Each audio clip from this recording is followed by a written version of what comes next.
Assalamualaikum warahmatullahi wabarakatuh.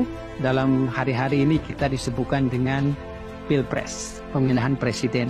Dan bahkan kita dibingungkan bagaimana cara memilih calon presiden yang baik untuk memimpin Indonesia bisa mengantarkan Indonesia menjadi negara baldatun thayyibatun wa rabbun ghafur.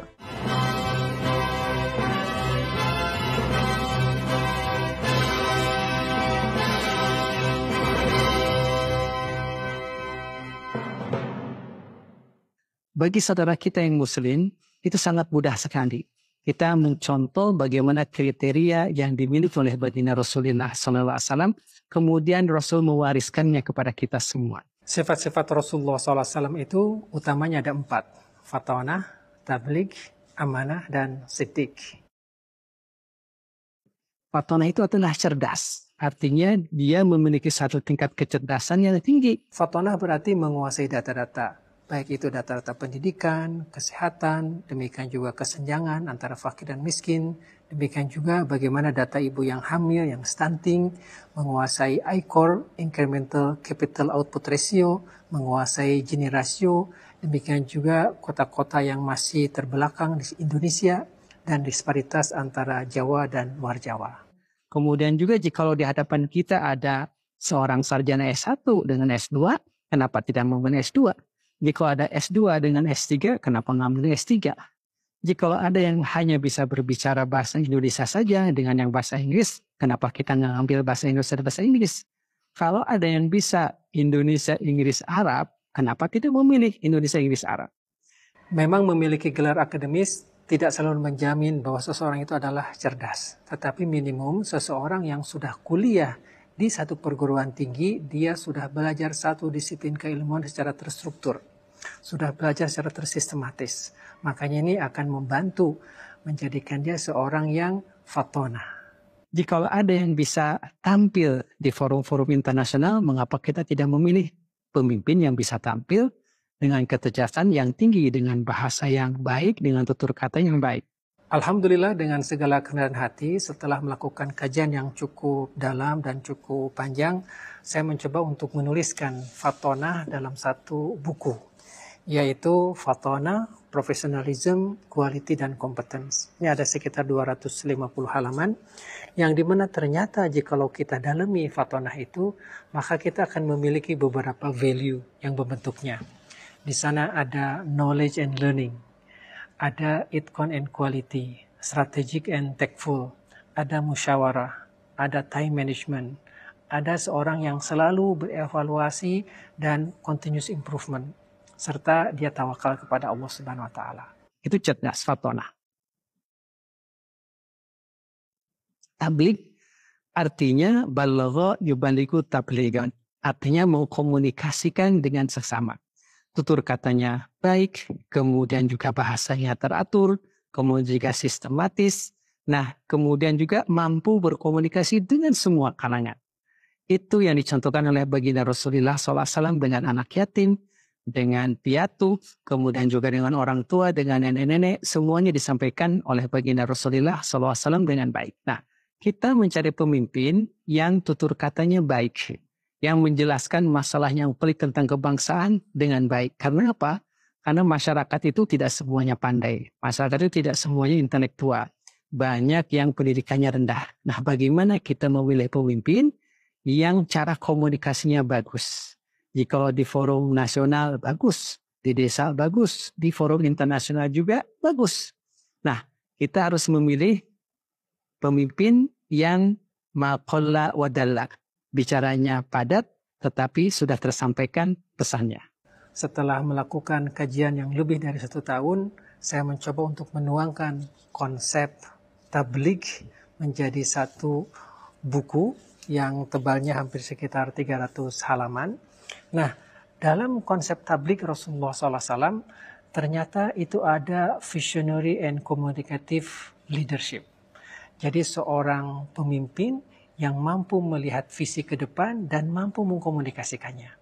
Di dalamnya ada clear vision. Di dalamnya ada share mission, effective communication, teamwork, motivating and inspiring, care and compassionate, serta leading with examples.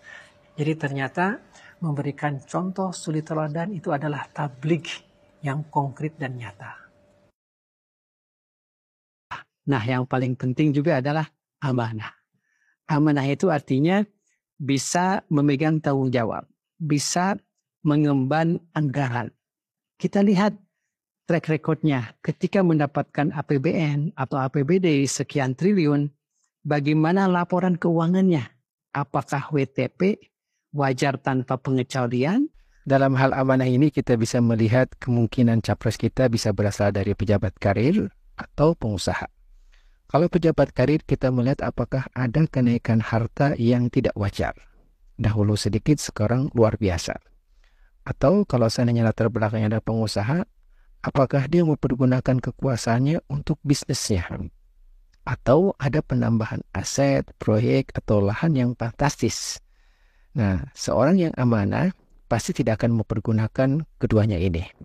Dan seorang yang amanah pasti tidak akan mempergunakan kekuasaannya agar hartanya naik secara tidak wajar, kalau seandainya pejabat karir, atau ada kenaikan aset, harta, proyek, atau lahan yang fantastis, jikalau dia latar belakangnya adalah pengusaha. Kita tidak bisa cerita saya akan amanah, tetapi yang paling bagus adalah melihat bagaimana ke belakang tentang laporan keuangan ketika dia menjabat. Berbicara tentang amanah, ternyata ini adalah satu yang sangat luar biasa. Amanah itu ternyata dibangun atas trustability. Ada justice di sana, ada fulfilling commitment, ada transparency, ada independency, ada emotional and physical fitness, serta ada accountability dan responsibility. Saya mencoba menuangkannya dalam satu buku yang kurang lebih sekitar 200 halaman. Insya Allah kita membaca bagaimana contoh suri teladan amanah dari Rasulullah Sallallahu Alaihi Wasallam. Dan yang terakhir adalah siddiq. Nah, siddiq ini adalah integritas. Integritas, kemudian juga siddiq berarti kejujuran. Siddiq berarti apa adanya. Nah, yang paling mudah siddiq ini adalah bagaimana cerminan kepribadian, cerminan intelektualitas, dan cerminan spiritualitasnya. Bagaimana juga keturunannya, karena kita ingin tahu apakah dia ini person of trust atau tidak. Untuk saudara-saudara kita dari Muhammadiyah, melihat dan memilih calon pemimpin sangat mudah sekali. Bagaimana kita melihat kejernihan tauhidnya, bebas dan jauh dari syirik, jauh dari bid'ah, jauh dari khurafat. Demikian juga dia memiliki semangat tajdid, semangat pembaruan, semangat perubahan. Karena itu adalah inti daripada semangat pembaruan Muhammadiyah. Untuk ikhwanana min Nahdlatul Ulama, kita harus memiliki pemimpin yang aswaja, artinya ahlus sunnah wal jamaah. Dia harus bisa memimpin sholawat. Karena apa? Karena dia muslim. Demikian juga kunutnya fasih, bisa memimpin istighosa sebagai manifestasi permintaan pertolongan kita kepada Allah Subhanahu wa taala, dekat dengan pesantren dan dekat dengan kultur NU. Makanya semakin dekat seorang calon pemimpin dengan kultur NU, berarti dia bisa lebih diterima di kalangan hadirin. Nah, bagi saudara-saudara kita yang umum, sesungguhnya memilih pemimpin itu mudah saja. Kita lihat bagaimana tauhidnya, bagaimana salatnya, rajin tidak, bagaimana bacaan Qur'annya, ikhfa, idgham, gunnah, bila gunnahnya, rapi enggak. Demikian juga sempat tidak dia pergi haji dan umroh. Kenapa? Haji dan umroh ini kelihatannya simple, tetapi seseorang yang tingkat takwanya rendah tidak akan mementingkan untuk berangkat haji dan umroh. Karena apa? Karena memakan waktu. Dan tentu saja kita bisa melihat sinar dari iman itu dalam akhlaknya. Bagaimana berinteraksi dengan orang lain, terlihat tutur katanya, budi baiknya, sopan santunnya. Dari situlah kita akan melihat calon pemimpin kita. Dan alhamdulillah setelah melakukan kajian yang cukup lama, saya mencoba menuangkan konsep tentang siddiq menjadi personal excellence. Siddiq ternyata dibentuk dari 7 komponen. Pertama, harus kuat tauhidnya, honest, jujur, peace of mind, orang yang tenang, orang yang tidak emosional.